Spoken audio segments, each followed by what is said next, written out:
Hello, good morning. कसे आहात सगळे? आज आम्ही निघालो होतो देवदर्शनाला आणि बरेच दिवस झालं आम्ही घरातच होतो, त्याच्यामुळे माऊला आणि मलाही करमत नव्हतो. तर मोकळ्या हवेत जायची खूप सारी इच्छा होती.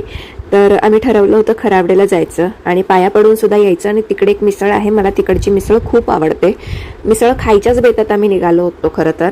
आणि इकडे माऊ आणि मी खूप एन्जॉय करत होते. देवदर्शन करायला गेलो आणि देवदर्शनही छान झालं, कारण गर्दी वगैरे काहीच नव्हती, मोकळं होतं. देवदर्शन मस्त झालं, गर्दी नव्हती, पाऊस नव्हता. मेन म्हणजे पावसाचीच किरकिर होती, पण पाऊस नव्हता. पण मिसळ खायला जाणार तितके तिकडे महाप्रसाद होता आणि आम्हाला इकडे एक एक बाउल राईस मिळाला होता. तर मग माऊला चारला, मी खाल्ला आणि माऊच्या पप्पांनी खाल्ला. तर मग पुरेशी भूक नव्हती, त्याच्यामुळे असं विचार केला की मिसळ न खाता डायरेक्ट घरी येऊन बघतोय तर वजीर खूप लाडात आला होता आणि नवरोबा भाजीला आणायला गेले होते. तर आम्हाला इकडे मसालापुरी आणली होती आणि माऊसाठी कुरकुरे आणले होते. मसालापुरी खाऊन पटकन लागलो तयारीला बिर्याणी करायच्या, कारण आम्हाला पहिलं अळणी पाणी करायचं होतं,